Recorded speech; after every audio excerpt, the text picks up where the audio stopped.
Góðan daginn vinir, this is Carl for Counter-Psych. I wanted to share some thoughts with you today regarding Stoic and Taoist philosophy. I feel that there is some similar element that these philosophies share. The following are quotes from the best known Stoic and Taoist philosophers out there. I will read them and then tell you my thoughts.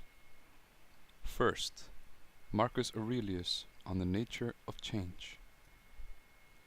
Is any man afraid of change? What can take place without change?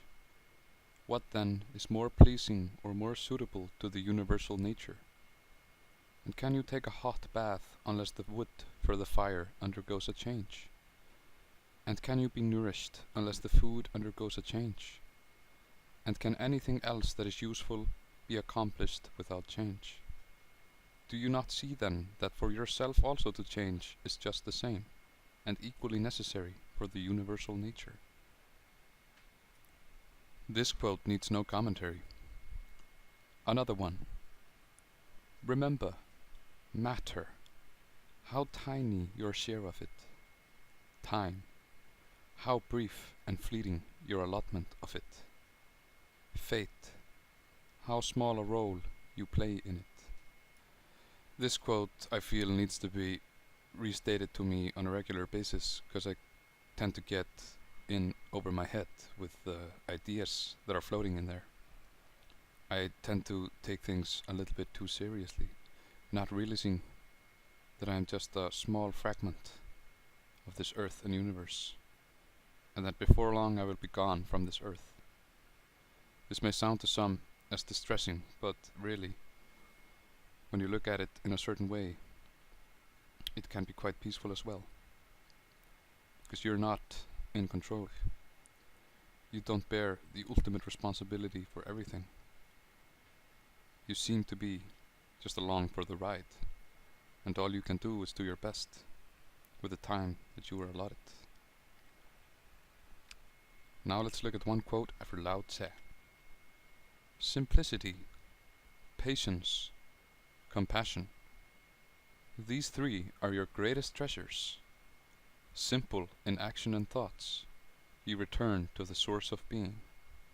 Patient with both friends and enemies, you accord with the way things are. Compassionate towards yourself, you reconcile all beings in the world. This one I feel has great comparison with Stoicism, and especially with Marcus Aurelius's take on Stoicism.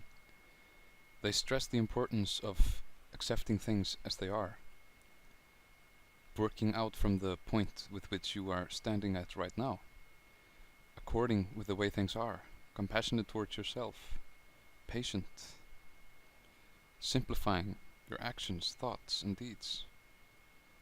This seems to be key to some sort of essence. An essence which I have experienced and feel guides you towards the place you need to go. Because if you think about it, if you don't accept the things as they are and reconcile with yourself, how can you possibly hope to grow if it isn't coming from the authentic place at which you are standing? Another one from Marcus that I love. At dawn, when you have trouble getting out of bed, tell yourself, I have to go to work as a human being. What do I have to complain of if I'm going to do what I was born for? The things I was brought into the world to do. Or is this what I was created for? To huddle under the blankets and stay warm? But it's nicer in here. So were you born to feel nice? Instead of doing things and experiencing them? Don't you see the plants, the birds, the ants and spiders and bees going about their individual tasks, putting the world in order as best they can? And you're not willing to do your job as a human being. Why aren't you running to do what your nature demands? But we have to sleep sometime. Agreed. But nature set a limit on that, as it did on eating and drinking. And you're over the limit. You've had more than enough of that, but not of working. there you're still below your quota. You don't love yourself enough, or you'd love your nature too, and what it demands of you. People who love what they do wear themselves down doing it. They even forget to wash or eat. Do you have less respect for your own nature than the engraver does for engraving? The dancer for the dance?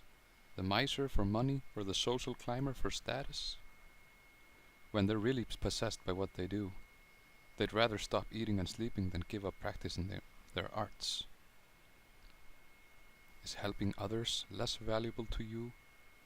Not worth your effort? This one needs, I think, considerable contemplation. I myself have thought about it quite a bit. I'm not going to go too much into what I think about this one, but it points towards the fact that there are things that we necessarily need to do, and we have natural inclinations. We are social creatures, and as such we must take care of the social needs. We must each play our part, and it is best for us, according to Marcus, if we go with and according to right reason and our own nature. It also relates somewhat to finding a higher purpose.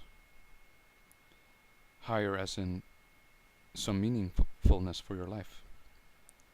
Something with which you can justify your existence. Think on this. I myself have not nearly finished thinking about this one. The final one from Marcus. As the same fire assumes different shapes when it consumes objects differing in shape, so does the one self take the shape of every creature in whom he is present. No comments on this one, but it kind of relates into what we're going into next. Finally, I want to end with a quote from philosopher Alan Watts. Life is a pattern. It's a dance of energy. I don't claim to have any private revelations about this. I don't have any mystical knowledge about any higher vibratory plane. All this is standing right in front of you. It's just a question of how you look at it. When you realize this, the most extraordinary thing happens. Some people will use the symbolism of God as a brilliant light, only somehow veiled, hiding underneath all the forms you see. But the truth is actually funnier than that. You're looking at the brilliant light right now. The experience you're having right now, which you call ordinary everyday consciousness, is it. And when you find that out, you laugh yourself silly. That's the great discovery. Alright, closing thoughts on this. The correlation I see between these two different schools of philosophies from different parts of the world is their intense groundedness in the world.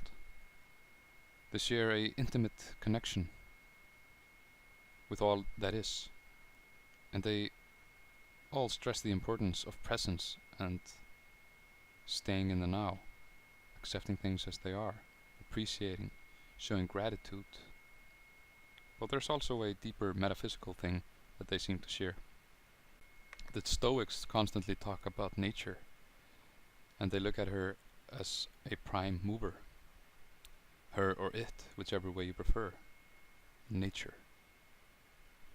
According to them, it envelops all things. It is within each and everything that is before your eyes. Your very consciousness is a product of nature. When you die, you will go back into nature. You are the form that has risen out of matter. This, I think, bears strong correlation to Taoist philosophy. They speak more of, as I understand it, of a presence, a light, a beingness, the ethereal nature of our universe, forms coming and going. Nothing stays the same. Everything is in constant flux. You are just a small part in for the ride. Now guys, I could go on for way longer, but I don't want to, because we're reaching the 10-minute mark and I don't want to go way beyond that. But I would encourage you, if you're interested in all this, which you very probably are if you've listened to the entire video, is reading Marcus Aurelius's Meditations. I've listened to it on Audible. It's a great place to get it. It's very calming, very serene, especially if you're working. I absolutely love it. And I would also recommend philosopher Alan Watts. You can get his recordings, I think, on Audible too. You can find some clips on YouTube. And then of course you could go read some Lao Tzu or Confucius or Buddhist texts. There are so many things out there. I myself haven't really looked into the original Eastern texts, but I should get to that.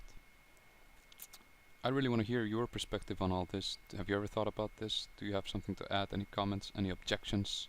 Please let me know. I'll see you guys later. Peace.